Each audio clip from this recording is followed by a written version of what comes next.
Kung nandito ka ngayon, hindi ito aksidente.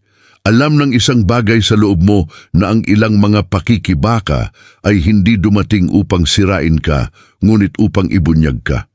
Marahil ikaw ay nagdadala ng isang bigat na walang nakakakita, nahaharap sa mga tahimik na digmaan na tanging ang Diyos lamang ang nakakaalam. Ngunit kahit na nakatayo ka pa rin at iyan mismo ang ipapakita sa iyo ng langit, hindi ka mahina. Kayo ang napili. Mayroong isang espiritual na sakit na halos walang umamin sa pakiramdam ng paglalakad sa paligid, paggawa ng lahat ng tama. At gayon pa man ito, nararamdaman tulad ng buong mundo ay sinusubukan upang sirain ka. Ngunit mayroong isang misteryo dito. Mas malaki ang presyon, mas malaki ang nakatagong layunin sa likod nito. At ngayon, nais ng Diyos na ipakita sa iyo na wala, ganap na wala, ang nangyari sa labas ng banal na pagkakahanay na inihahanda tungkol sa iyong buhay. Manatili ka sa tabi ko hanggang sa huli dahil ang maririnig mo dito ay maaaring ang sagot na matagal nang hinahanap ng iyong espiritu. Isang salita na kayang ion ang isang susi sa loob mo. Isang paghahayag na hindi lamang nagpapaliwanag kung ano ang naranasan mo, ngunit inihahanda ka nito para sa kung ano ang darating. Bago tayo magsimula, mag-subscribe sa channel, i-activate ang mga abiso at sumama sa akin sa espiritual na paglalakbay na ito. Dito hindi ka kailanman lalakad ng mag-isa at bawat salita ay bubuo upang palakasin ang mga taong pinili ng Diyos na itaas. May mga pagkakataon sa buhay na tila hindi magkakaugnay ang lahat, na parabang ang mga piraso ay hindi kailanman mahuhulog sa lugar. Ngunit kapag binabalikan ng pinili ang nakaraan, napagtanto niya na ang bawat detalye ay may nakatagong layunin. Walang sinasadya kahit na ang mga gabing iyon na umiyak ka nang hindi mo maintindihan kung bakit ka napipilitan. Hinding-hindi ka nawawala sa paningin ng langit. Ang bawat hakbang, bawat pagkahulog, bawat katahimikan ay bahagi ng isang mas malaking plano na iginuhit sa iyo. Mahirap tanggapin ito kapag nasa gitna tayo ng bagyo, nararamdaman ang ating kaluluwa na mabigat at naniniwala na naglalakad tayo ng mag-isa. Ngunit ang pinili ay hindi kailanman nag-iisa.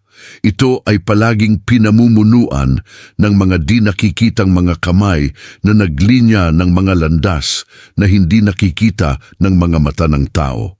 Kahit na akala mo ito na ang katapusan, isinulat ng Diyos ang simula ng isang bagay na ganap na bago.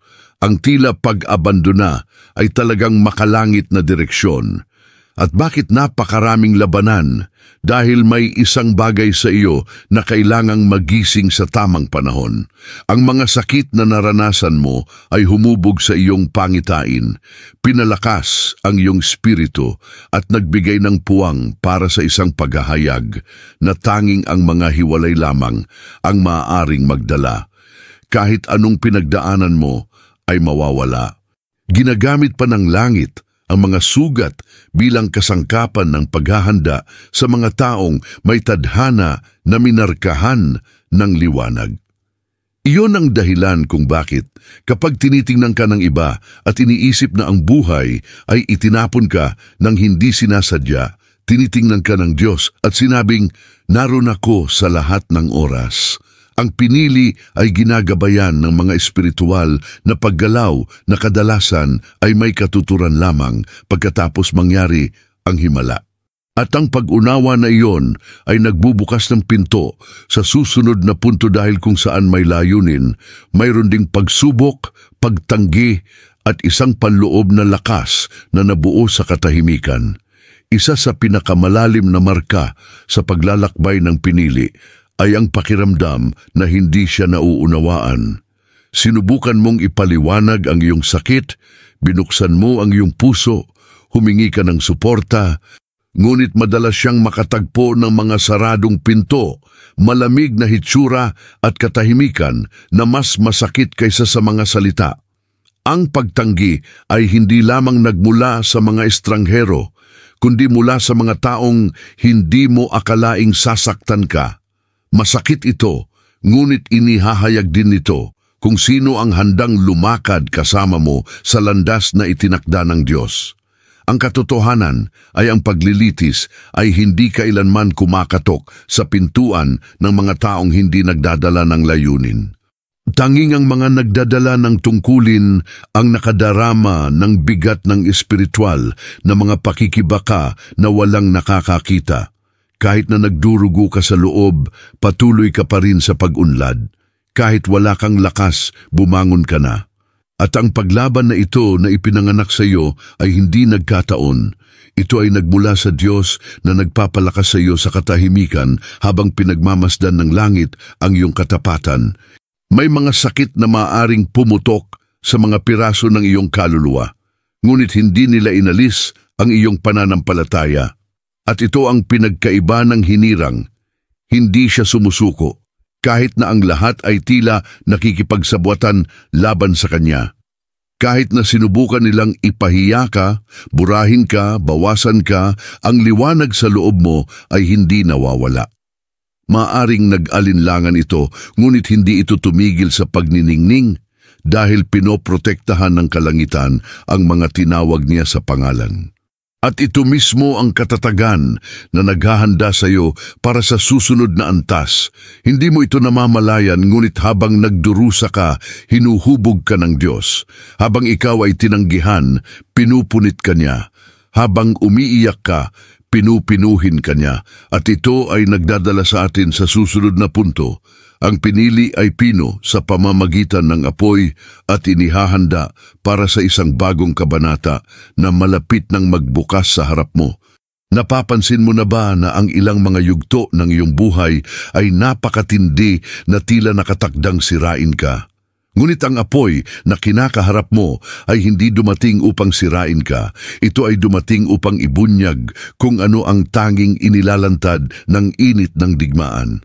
Kung paanong ang ginto ay kailangang dumaan sa hurno upang tunay na lumiwanag, ang pinili ay kailangang dumaan sa mga sandaling nagbubunot ng mga karumihan at nagpapatibay sa espiritu.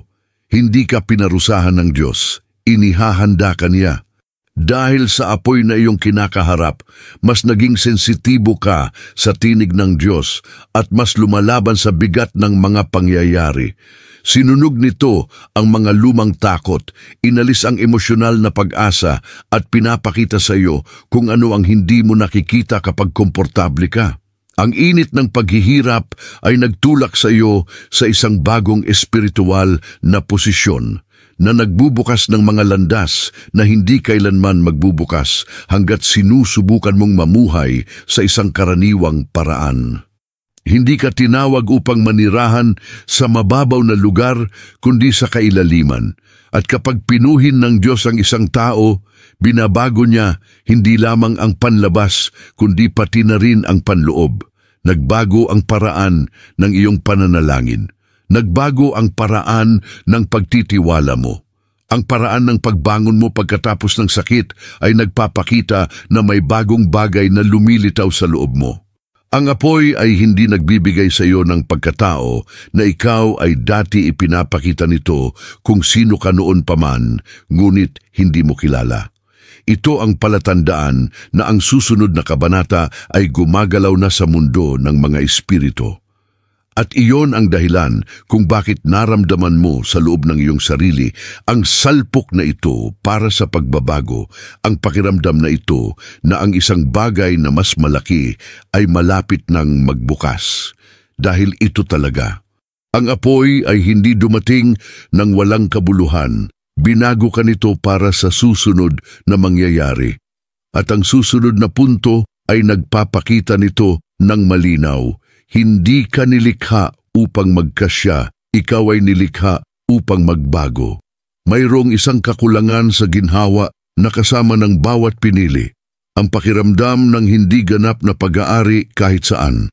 Sa murang edad, napagtanto mo na ang iyong paraan ng pag-iisip, damdamin at pagtingin sa mundo ay naiiba.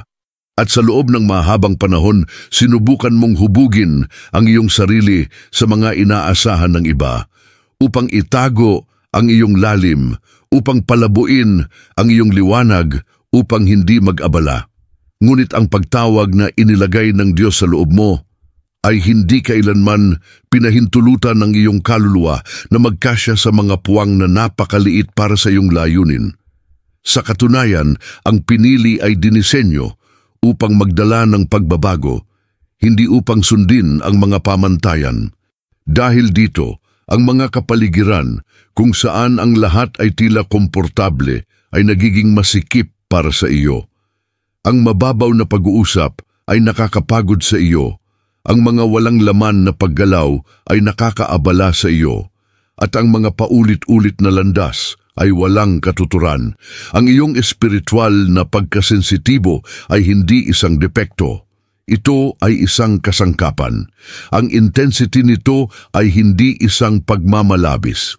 Ito ay isang tanda ng isang tao na ipinanganak upang maimpluwensyahan ang mga kapaligiran. Kapag nilikha ka ng Diyos, nilikha ka niya upang magliwanag sa mga lugar na hindi maaaring pasukin ng iba.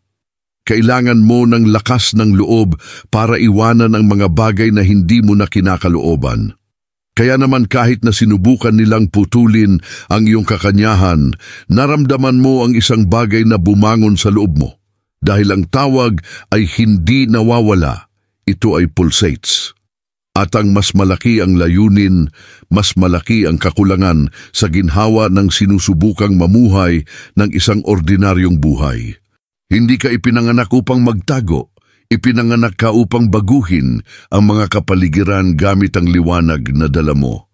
At ang pag-unawa dito ay nagbubukas ng mahalagang pananaw para sa susunod na punto. Dahil kung naramdaman mo na tinanggihan, wala sa lugar, o nasubok ng lampas sa pamantayan, alamin na tinatahak mo ang eksaktong parehong landas na nilakaran ng maraming dakilang pinili bago ka. At isa sa kanila ay si Jose, na ang kwento ay nagpapakita ng perpektong proseso ng langit sa paghubog kung sino ang tinawag na maghari. Ang kwento ni Jose ay ang perpektong salamin ng landas ng hinirang. Malaki ang kanyang panaginip, ngunit walang sinuman sa paligid niya ang naniwala sa kanya. Ang kanyang sariling mga kapatid na naantig ng inggit ay nagtaksil sa kanya ng walang awa. Inihagis nila siya sa isang balon upang patahimikin ang inilagay ng Diyos sa loob niya. At ang tila pagkatalo ay, sa katunayan, ang unang hakbang para makarating siya sa patutunguhan na inihanda na ng langit. Ang mga pagkahulog ni Jose ay hindi kailanman nahulog.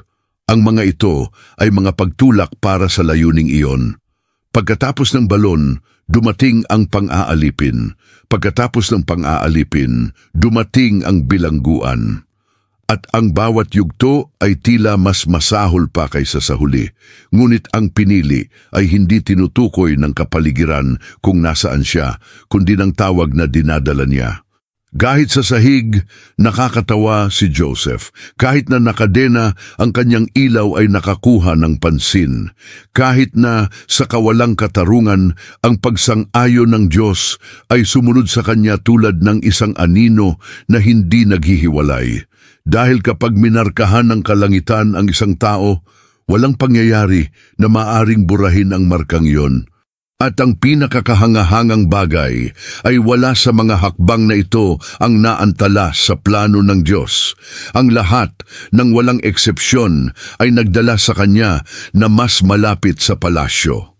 Hindi sana nakarating si Jose sa kanyang kinaroroonan kung hindi siya dumaan sa mga lugar na ayaw pagdaanan ng sinuman. Ang mga balon ay nagturo sa kanya ng pag-asa, ang pang-aalipin ay nagturo sa kanya ng pagpapakumbaba, at ang bilangguan ay nagturo sa kanya ng katapatan. Ang bawat sakit ay naging hilaw na material para sa tadhana na naisulat na, at ganun din ang nangyayari sa iyo kahit na hindi mo pa ito nakikita. Ang trajectory ni Joseph ay nagpapaalala sa atin ng isang bagay na makapangyarihan. Ang pagkahulog ng pinili ay palaging lihim na landas patungo sa pangako. At ito mismo ang espiritual na huwaran na nagbubunyag ng susunod na punto dahil ang mga nagdadala ng gayong dakilang tungkulin ay kailangang maunawaan ang isang malalim na katotohanan. Ang mapili ay hindi mamuhay ng walang sakit. Ito ay pagsubok ng apoy na naghahanda para sa layunin. Maraming tao ang naniniwala na ang pagiging pinili ay nangangahulugan ng pamumuhay ng isang mas madali, magaan na buhay, halos protektado mula sa pagdurusa. Ngunit ang katotohanan ay eksaktong kabaligtaran. Ang pinili ay nahaharap sa mga sakit na tila napakalaki para dalhin ng isang puso. At hindi ito dahil pinabayaan siya ng Diyos. Ito ay dahil siya ay humuhubog ng isang bagay na pambihirang sa loob mo. Ang sakit ay hindi kailanman naging parusa. Ito ay palaging paghahanda. Ang bawat paghihirap na kinakaharap mo ay nagsilbi upang palakasin ang nais ng langit na buhayin sa iyo. Ang mga kahihiyan ay nagpakintab sa kanyang kababaang loob. Ang mga pagkatalo ay nagturo sa iyo na umasa ng higit pa sa Diyos kaysa sa mga kalagayan. Ang mga pagtanggi ay nagpalaya sa iyo mula sa mga gapos na pumipigil sa iyong pag-akyat. Walang nasaktan sa pagkakataon. Ang iyong sakit ay direktang konektado sa laki ng iyong layunin na ang dahilan kung bakit ang proseso ay napakatindi. At kapag ang sugat na akala mo ay papatayin ka, ay naging lakas na pagtanto mo ang isang bagay na mahalaga, mayroong isang espiritual na paglaban sa loob mo na hindi mo matutuklasan kung ang lahat ay naging madali. Ang mga pagsubok na naranasan mo ay hindi nag-aalis ng iyong pananampalataya. Inihayag nito ang iyong pananampalataya. Hindi nila pinatay ang kanilang liwanag. Nilinis nila ang kanilang liwanag. Pinapayagan lamang ng Diyos ang apoy sa eksaktong sukat ng kung ano ang kanyang binalak na bumangon sa iyo kalaunan. At ang pag-unawa na ito ay nagbubukas ng pinto sa susunod na punto. Dahil kung ang bawat sakit ay may layunin, kung ang bawat pagsubok ay may direksyon, at kung ang bawat apoy ay may pangako na nakalakip dito, kung gayon kailangan mong maunawaan ang isang bagay na mas malalim. Ang tawag na nasa iyo ay may parehong ugat ng tawag ni Abraham, upang lumabas sa iyong comfort zone at magtiwala sa Diyos kahit na walang nakikitang katiyakan. Nang tawagin ng Diyos si Abraham, hindi siya nagbigay ng mga mapa, katiyakan o detalyadong paliwanag. Sinabi lamang niya, umalis ka sa iyong lupain at pumunta ka sa dakong ituturo ko sa iyo. Ito ang uri ng pagtawag na tanging ang pinili lamang ang nakakaunawa, ang isa na nangangailangan ng paglabas mula sa komportable at patungo sa hindi alam. At tulad ni Abraham, naramdaman mo rin ang pagnanais na iwanan ang mga kapaligiran, mga tao at mga landas na hindi sumusunod sa layunin na inilagay ng Diyos sa loob mo. Ang pagsunod ng hindi nakikita ay hindi madali.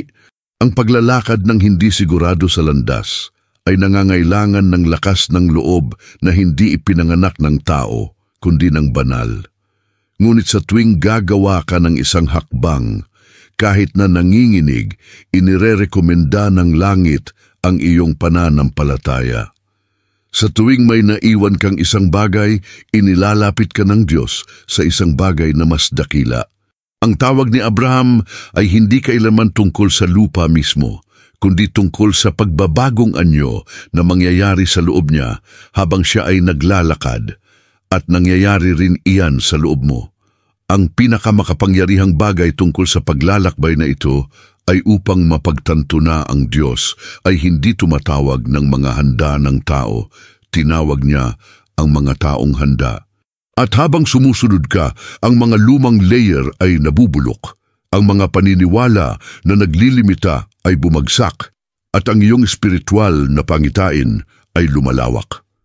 Napagtanto mo na ang ilang mga pagkagambala ay hindi pagkalugi kundi mga pintuan, na ang ilang pagalis ay hindi parusa kundi proteksyon, at na ang bawat hakbang ng pananampalataya ay naghahatid ng landas na hindi nakikita ng kanyang mga mata. Ito ang uri ng paghahatid na naiiba ang ordinaryong tawag mula sa pambihirang tawag. At iyon ang dahilan kung bakit ngayon kailangan mong maunawaan ang isang malalim na katotohanan na ganap na nagbabago sa pangunawa ng layunin. Hindi pinipili ng Diyos ang perpekto, pinipili niya ang mga kusang loob tulad ng pagpili niya kina Moises, David, Esther at Pablo, kahit na may kanilang mga limitasyon bilang tao. Kapag tinitingnan natin ang mga dakilang pangalan sa Biblia, napagtanto natin ang isang bagay na hindi napapansin ng maraming tao. Wala sa kanila ang perpekto. Si Moises ay natatakot na magsalita. Si David ang hindi gaanong malamang sa pamilya. Si Esther ay isang ulila na dalaga na walang posisyon. At si Pablo ay nagdala ng isang nakaraan na walang maniniwala na nagbago. Ngunit ang Diyos ay hindi naghahanap ng isang kurikulum. Naghahanap siya ng kahandaan. Binabago nito ang lahat ng bagay sa buhay ng isang napili. Kayo rin ay naramdaman na hindi kayo sapat, maliit, o walang kakayahan sa mga bagay na inilagay sa inyo ng Diyos. Naranasan mo na bang tumingin sa iyong mga limitasyon at naisip, bakit ako? Ngunit hindi kailanman pinili ng langit ang isang tao dahil sa hitsura, lakas o pinagmulan. Ang Diyos ay laging pumipili kung sino ang may pusong handa. Dahil alam niya kung paano ibahin ang anyo ng mga kahinaan sa mga estratehiya, ang takot sa katapangan, at ang mga basag na kwento sa mga patotoo na nagpapasigla sa mga bansa. At iyon mismo ang ginawa niya sa iyo. Sa tuwing sasabihin mo na hindi ko kaya, sumasagot siya, ngunit kaya kong dumaan sa iyo. Sa tuwing akala mo ay hindi ka handa, tahimik kanyang inihahanda ang kanyang kahandaan na magpatuloy, kahit na hindi nauunawaan ng lahat, ay buhay na patunay na ang tawag ay totoo. Ang mga kaloob ng langit ay hindi naghahangad ng pagiging perpekto, hinahangad nila ang pagsuko. At ang katotohanan ito ay nagbubukas ng daan patungo sa isang bagay na mas malalim. Kung hindi pinipili ng Diyos ang perpekto, kung gayon mayroong malinaw na pagkakaiba sa pagitan ng mga nakikinig lamang sa tawag at ng mga talagang tumutugon dito. At dinadala tayo nito sa susunod na punto, ang pagkakaiba sa pagitan ng tinawag at ng mga pinili, yaong mga naninindigan kahit na sa katahimikan at pagkaantala. Maraming tao ang nakakarinig ng tinig ng Diyos, ngunit kakaunti lamang ang natitira kapag tahimik ang langit. Ang tawag ay nakakaakit, ngunit ang katapatan ang naghihiwalay. Ang mga tawag ay nagdiriwang kapag ang lahat ay dumadaloy. Patuloy pa rin ang mga pinili kahit na tila bumagsak ang lahat. Ang hinirang ay hindi lamang naglilingkod sa Diyos sa pamamagitan ng mga sagot, kundi dahil kinikilala niya ang layunin na kanyang dinadala, kahit na hindi niya nauunawaan ang proseso. Iyan ang maingat na pinagmamasdan ng kalangitan. Bagamat marami ang sumusuko sa unang saradong pintuan, ang pinili ay nananatili kahit nasaktan. Nagdarasal siya nang hindi nakikita ang pagbabago, patuloy siyang naglalakad kahit hindi nagbabago ang tanawin. Nagtitiwala siya kahit na ang bawat bahagi ng kaluluwa ay nagsasabi na mas madaling sumuko. At ang espiritual na pagtitiyaga na ito, ang pagpapatuloy na ito kahit na walang lakas, ay kung ano ang nakikilala sa kanya sa espiritual na mundo. Ito ang nagpapakita ng kadakilaan ng layunin na idinisenyo ng Diyos para sa kanya. Ang tawag ay maaaring kolektibo, ngunit ang pagpipilian ay personal. Marami ang tinawag dahil ang Diyos ay mapagbigay, ngunit kakaunti ang pinili dahil kakaunti ang handang dumaan sa proseso. Ang pagiging pinili ay nangangailangan ng pagtitiis, nangangailangan ito ng lakas ng loob, nangangailangan ito ng pananatili kapag ang lahat ng bagay sa loob mo ay nais na bumalik. Ngunit sa pananatili na ito, matatagpuan ng langit ang isang maaasahang puso para sa mga dakilang bagay. Hindi lamang pinipili ng Diyos kung sino ang kanyang nais, pinipili niya kung sino rin ang kanyang nais. At ang pagkakaiba na ito, napakalalim at napaka-espiritual, ay naghahanda sa atin para sa susunod na punto. Sapagkat ang isa sa pinakadakilang pagsubok na nagpapakita kung sino ang pinili at kung sino ang hindi ay ang pagtanggi, ang parehong naranasan ni Jesus sa kanyang sariling lupain. At ang pag-unawa sa prinsipyong ito ay ganap na nagbabago sa pang-unawa ng sakit na naranasan mo na. Ang pagtanggi ay isang sugat na alam ng pinili. Hindi lamang ang sakit ng pakikinig ng isang hindi, ngunit ang sakit ng pagiging discredited sa pamamagitan ng taong pinakamahal mo at sinubukan mong igalang ang pinaka. Ang pagtanggi ay nakakasakit sa kaluluwa dahil nakakaapekto ito sa pagkakakilanlan na ginagawang tanungin mo kung talagang may espesyal na bagay tungkol sa iyo. Ngunit sa espiritual, ang pagtanggi ay hindi tanda ng kabiguan. Ito ay tanda ng paghihiwalay. Pinahihintulutan ng Diyos ang ilang mga pintuan na magsara upang hindi ka makapasok sa mga lugar kung saan ang iyong ilaw ay mapapatay. Si Jesus, ang sakdal na anak, ay itinakwil ng kanyang mga kababayan sa lupa. Ito ay nagpapakita ng isang bagay na malalim sa atin. Kung kahit siya ay sinisiraan ng mga taong malapit sa atin, bakit hindi? Ang pagtanggi ay hindi nagpapawalang bisa sa layunin. Inihahayag nito kung sino ang espiritual na bulag sa pagtingin sa kadakilaan na itinanim ng Diyos sa loob mo. Ang mga tumanggi sa iyo ay madalas na hindi ka tinanggihan nila ang ginagawa ng Diyos sa pamamagitan mo. At mayroong isang mas malalim na espiritual na lihim. Ang pagtanggi ay nag-aalis sa iyong buhay ng mga taong hindi magkakaroon ng kapanahunan upang lumakad kasama mo sa antas na kinukuha ka ng Diyos. Pinuputol nito ang mga ugnayan na tila pagsasama ngunit magiging pabigat. Inilalantad niya ang mga puso na pumapalakpak sa kanyang mahinang bersyon ngunit nababagabag sa kanyang malakas na bersyon. At hindi kailanman papayagan ng langit ang sinuman na itali ang kapalaran ng isang hinirang. Ang pag-unawa na ito ay nagbubukas ng daan patungo sa susunod na punto dahil ang pagtanggi ay lumilikha ng pakiramdam ng pagkaatras. Ngunit sa espiritual na larangan, ang pagkaantala ay hindi kailanman pagtanggi. Sa makatuwid, kailangan nating pumasok ngayon sa isa sa mga pinakamapagpalaya na prinsipyo para sa puso ng hinirang. Ang mga pagkaantala ng Diyos ay hindi mga parusa. Ang mga ito ay paghahanda para sa pangako sa perpektong panahon. Ang paghihintay ay isa sa pinakatahimik at pinakamahirap na pagsubok para sa puso ng pinili. Kapag ang Diyos ay nangangako ng isang bagay at ang oras ay lumilipas ng walang anumang palatandaan, sinusubukan ng isip na kumbinsihin ka na walang mangyayari.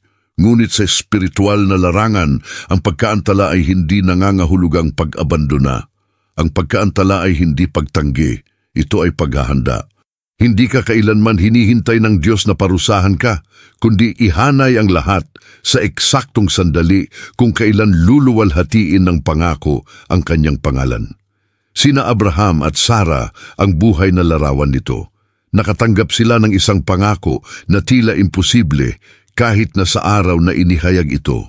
At habang tumatagal ang oras, mas malamang na hindi siya malamang.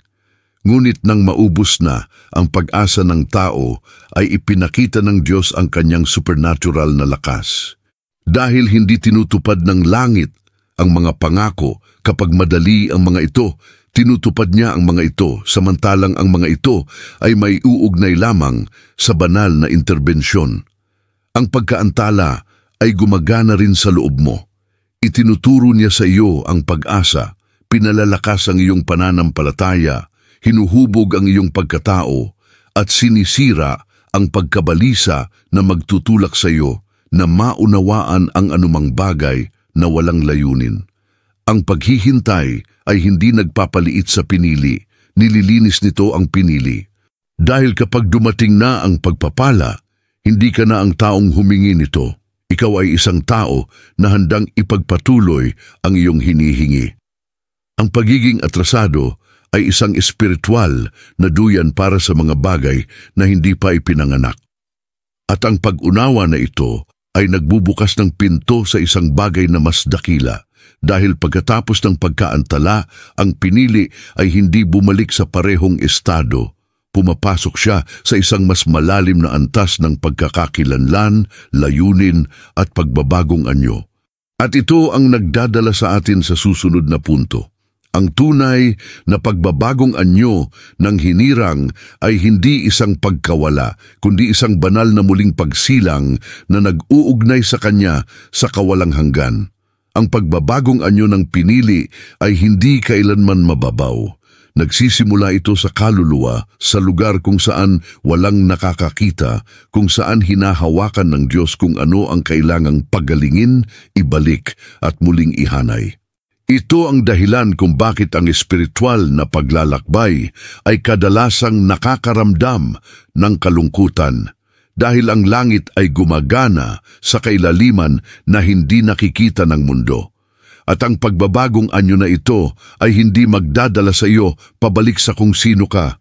Inaakay ka nito sa kung sino ka noon pa man sa walang hanggang plano ng Diyos.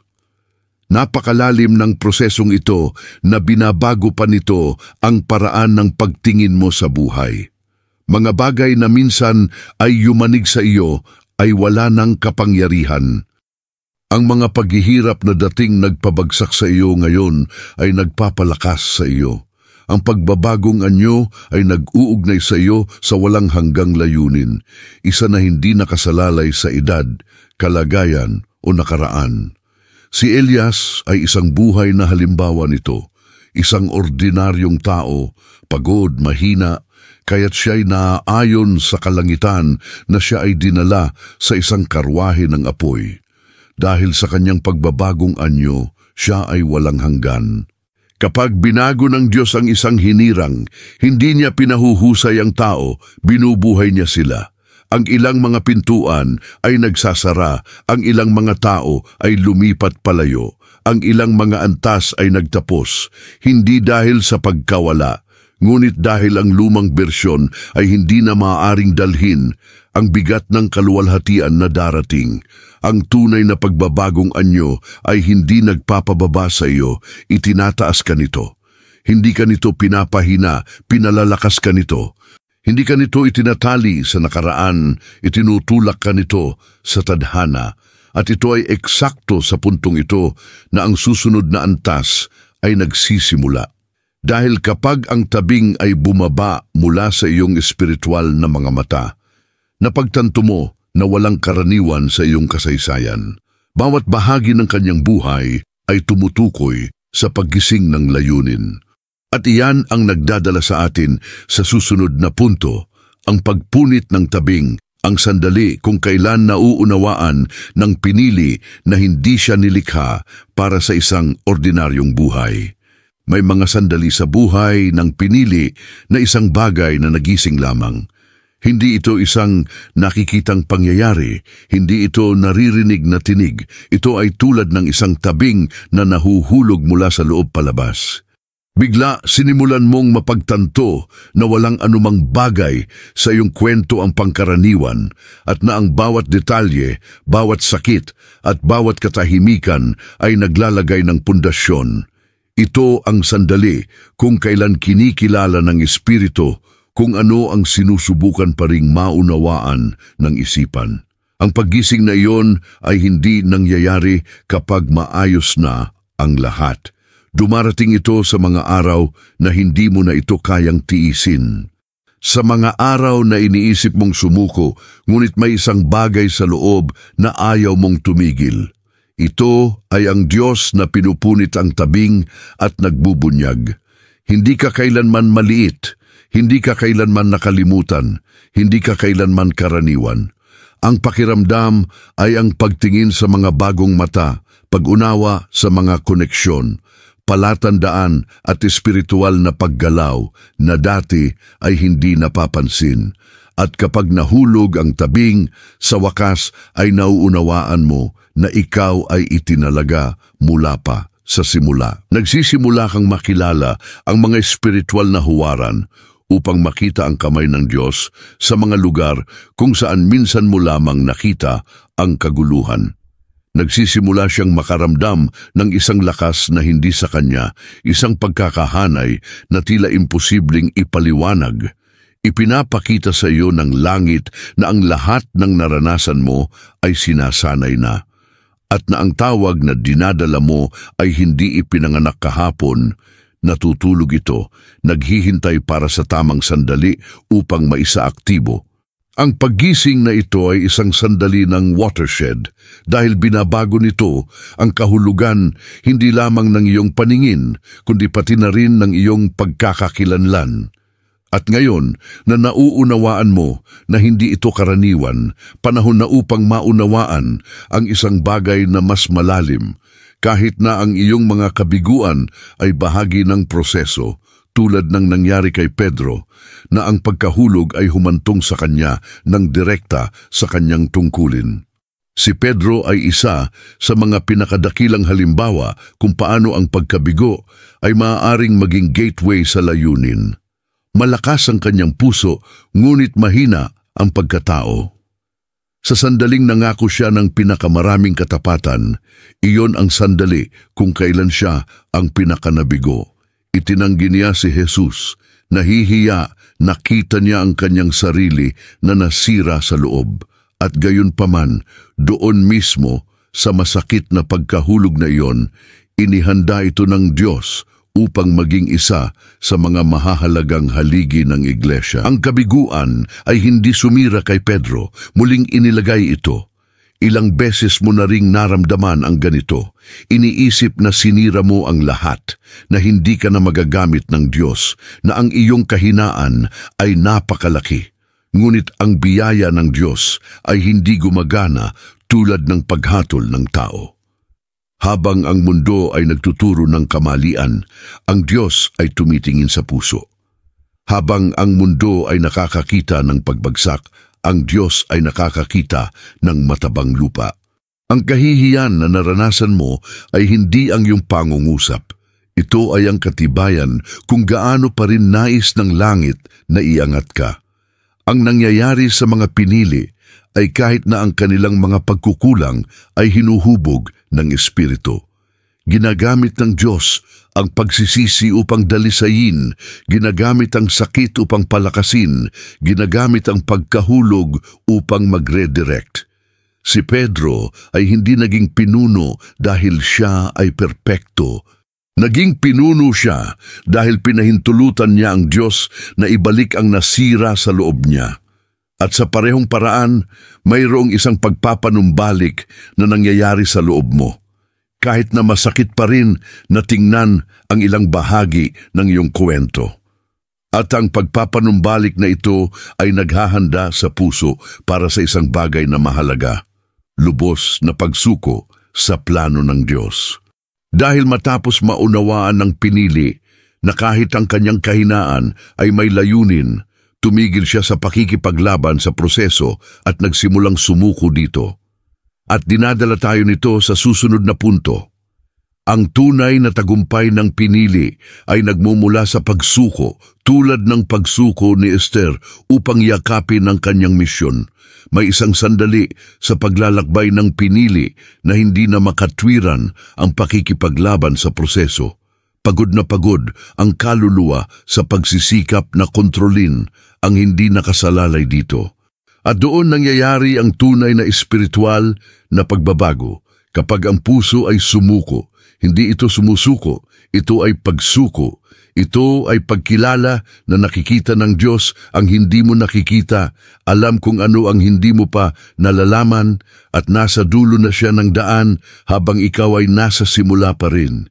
Nabuhay si Esther ng husto, hindi niya hiniling na maging reyna, hindi niya hinanap ang pansin, hindi niya naisip na magdadala siya ng ganoong kalaking timbang. Ngunit nang mapagtanto niya na inilagay siya ng Diyos sa palasyo na iyon, hindi sa pagkakataon, kundi sa layunin, sumuko siya sa kanyang sarili. Naroon ang takot, ngunit ang pananampalataya ay nagsalita ng mas malakas. Ang kanyang pagsuko ay nagbukas ng mga pintuan na nagbago ng isang buong bansa. At ang parehong prinsipyo ay totoo para sa iyo. Kapag sumuko ka, ang kalangitan ay gumagalaw. Ang pagsuko ay pagtitiwala kahit nanginginig ka. Nagsasabi ito ng oo, kahit na hindi ko naiintindihan ang lahat. Ito ay nagpapahintulot sa Diyos na muling ayusin ang iyong buhay, ikat kung ano ang mga limitasyon, buksan kung ano ang nagpapataas at idirekta kung ano ang nagbabago. Kapag pinabayaan mo ang kontrol, sa wakas ay titigil ka na sa pagtigil sa nais ng Diyos na mapabilis. Ang pagsuko ay nag-aalis ng bigat ng tao at nagpapagana ng paggalaw sa langit. Sa ganitong paraan, nagsisimulang magbukas ang mga pintuan ng imposible. At ito ay natural na humahantong sa atin sa susunod na hakbang ng espiritual na paglalakbay. Ang pagpapalaya na darating kapag natututo ang pinili na magtiwala ng lubusan sa oras ng Diyos. Dahil ang pagsuko ay hindi lamang nagpapatahimik sa kaluluwa, binubuksan nito ang mga landas at inaakay tayo sa banal na daloy ng makalangit na patnubay. Ang pagpapalaya ng hinirang ay hindi nangyayari sa araw na ang lahat ay nalutas sa labas, kundi sa araw na ang puso ay sa wakas ay nagpapahinga. Kapag tumigil ka sa pagsisikap na kontrolin kung ano ang masyadong espiritual para sa iyong mga kamay ng tao, may isang bagay sa loob mo na maluwag. Parang nawawala na ang bigat na dala mo sa loob ng maraming taon. Sa sandaling ito, napagtanto mo, ang pagtitiwala sa Diyos ay isang anyo ng pagpapalaya. At ang pagpapalaya na ito ay nagsisimula mula sa loob bago lumitaw sa labas. Ang pagtitiwala ay hindi nangangahulugan ng pagwawalang bahala sa katotohanan, ngunit pagtingin sa itaas nito. Ito ay upang maunawaan na mayroong isang banal na oras na kumikilos kahit na tila walang gumagalaw. Ito ay nagpapahinga na alam na ang Diyos ay hindi nawawalan ng kontrol, kahit na ang lahat ng bagay sa paligid ay tila hindi maayos.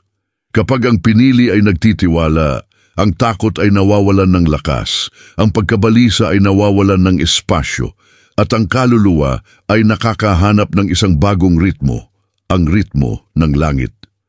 Ang espiritual na pahinga ay hindi pagiging pasibo. Ito ay pagsunod. At kapag pumasok ang kapahingahang iyon, nagsisimula ang banal na daloy. Ang mga pintuan na nakalak sa loob ng maraming taon ay nagbubukas ng walang kahirap-hirap. Ang mga taong naglilimita sa iyo ay tinatanggal ng walang pag-aaway. Ang matagal mo nang hinahabol ay nagsisimula ng hanapin ka. Ang tunay na pagtitiwala ay nagdudulot ng kalayaan dahil hindi nito naayon ang iyong buhay mula sa kawalan ng pag-asa at muling nakahanay sa layunin. Tumigil ka sa pagtakbo pagkatapos ng kung ano ang hindi sa iyo at magsimulang maglakad ng natural patungo sa kung ano ang sa iyo sa pamamagitan ng tadhana. At dito, nagpapatatag ang paglalakbay ng pinili sa pag-unawa na ang lahat ng iyong naranasan, ang sakit, ang paghihintay, ang apoy, ang pagtanggi, ang pagbabagong anyo, ay humuhubog sa iyo para sa sandaling ito. Ang sandali kung kailan ka nagtitiwala, nagpapahinga at dumadaloy sa layunin. Sa wakas ay natagpuan ng langit ang isang pusong handa ng gabayan ka. Dahil mula rito, ang lahat ng dumarating ay pagkakahanay, paghahayag at katuparan. Ngayong nabasa mo na ang bawat bahagi ng mensaheng ito, huminga ng malalim at pansinin kung ano ang nagbago sa loob mo. Hindi lamang ito isang teksto, ito ay isang espiritual na paggising. Ngunit ang tunay na pagbabagong anyo ay nangyayari lamang kapag nagpasya kang isagawa kung ano ang naapoy na ng Diyos sa iyong espiritu. Kaya tanungin ang iyong sarili, ano ang ipinakita sa iyo ng langit ngayon na hindi mo na maaaring balewalain? Ano ang dapat mong gawin upang sa wakas ay matupad mo ang layunin na naghihintay sa iyo? Pag-isipan ang mga labanan na iyong kinakaharap. Pinabagsak ka nila o sinasanay ka ba nila? Ang tila pag-atras ay marahil proteksyon. Ang binigyang kahulugan mo bilang pagtanggi ay marahil ay direksyon. Ang tinawag mong kabiguan ay maaaring ang pagbabago lamang na pinlano ng langit. Paano binabago ng pananaw na ito ang paraan ng pagharap mo sa iyong sariling kwento mula ngayon? At higit sa lahat, ano ang susunod na hakbang na hinihiling sa iyo ng Diyos na gawin? Hindi ang tila lohikal, kundi ang isa na umaalingaw-ngaw sa iyong espiritu. Ang hakbang na nangangailangan ng pananampalataya, pagsuko at lakas ng loob. Ang hakbang na naghihiwalay sa mga nakikinig lamang sa panawagan mula sa mga tunay na tumutugon sa panawagan. Dahil kung ano ang namamalagi sa hinaharap ay hindi pangkaraniwan, ito ay ang pagbubukas ng layunin na palaging tungkol sa iyo. Kung ang salitang ito ay nagsalita sa iyo, nagising sa iyo, o nagdala sa iyo ng mga sagot na kailangang marinig ng iyong kaluluwa, mag-subscribe sa channel ngayon. I-on ang mga abiso upang patuloy na makatanggap ng mga mensaheng tulad nito na nagpapalakas ng pananampalataya, bukas na pag-unawa, at ihanay ang iyong buhay sa pagkilos ng Diyos. Dito, hindi ka kailanman maglalakad ng mag-isa.